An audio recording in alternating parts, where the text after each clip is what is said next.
The modules I'm grouping together in this video all deal with removing clicks from recordings. Declick, decrackle, and interpolate all address general-purpose click issues, while mouth declick is specifically targeted to lip smacks and other vocal clicking artifacts. The general declick module is designed to handle anything from mouth noises to digital clicks to clicks from waveform discontinuities to record surface noise. It can do a pretty good job with all of these, though you may have to fiddle with the settings a bit more than with some of the other processes, which is to be expected. Declick has some different algorithms tuned to dealing with different types of click issues. Single band is fast and works well on narrow digital clicks. The two multiband options, periodic and random, are, respectively, better for regularly repeating clicks and more randomly occurring clicks, like you'd get with vinyl records. Sensitivity determines how aggressively the algorithm in use will go after the clicks. Too high a setting may produce side effects, so you might want to start with this at the default setting and experiment a bit to ensure the most transparent results. Just as with other modules, you can solo the material to be removed, here with the Output Clicks Only button. This can be very informative.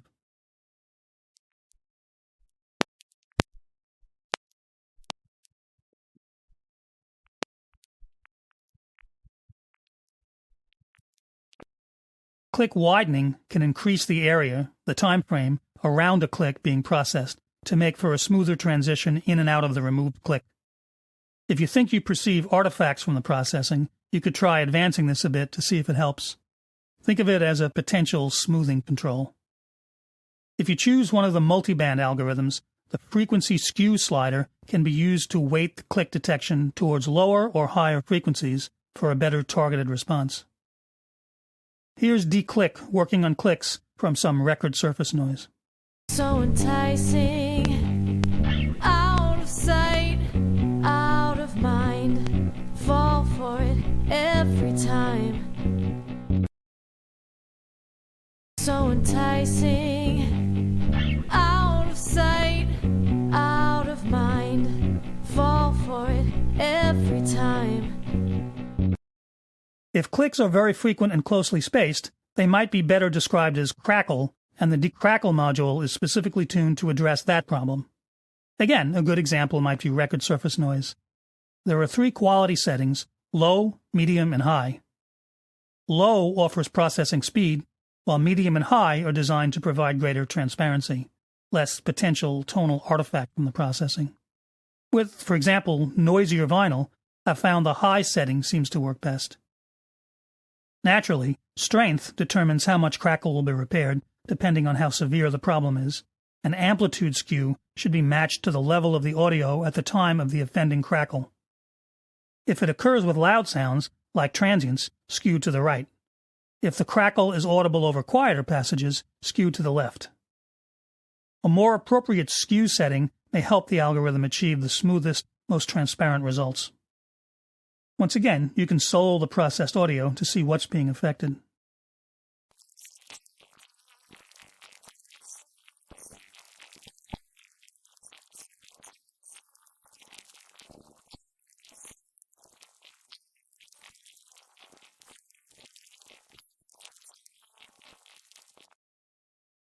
Your seductive promises are always so enticing. Out of sight, out of mind, fall for it every time. Your seductive promises are always so enticing. Out of sight, out of mind, fall for it every time. Interpolate is intended as an automatic version of the pencil drawing technique I mentioned before. You'd use it to remove a single specific click, and its internal algorithm will interpolate from the surrounding audio for a smooth, imperceptible repair. Mouth declick has most of the same controls as the regular general-purpose declick module. Once again, there are controls for setting sensitivity, frequency skew, and click widening. But here there's no choice of algorithms. The algorithm in mouth declick is specifically targeted to lip smacks and other little mouth-related clicks, the kind that can drive audio editors crazy at times. With my own voiceovers, I always found the regular declick module to be a bit hit and miss with those sounds, and ended up doing more of those edits by hand than I would have liked. The mouth declick module seems to nail those sounds every time. At least, it's worked flawlessly with every bit of audio I've thrown at it so far. It looks like iZotope has done a good job of targeting the algorithm to the particular task at hand. You can rename these with your own preferred naming or numbering scheme. You can also create a duplicate of the active alternative. Note that the duplicate always pops in on the top lane, and your alternate tracks use different channel strips.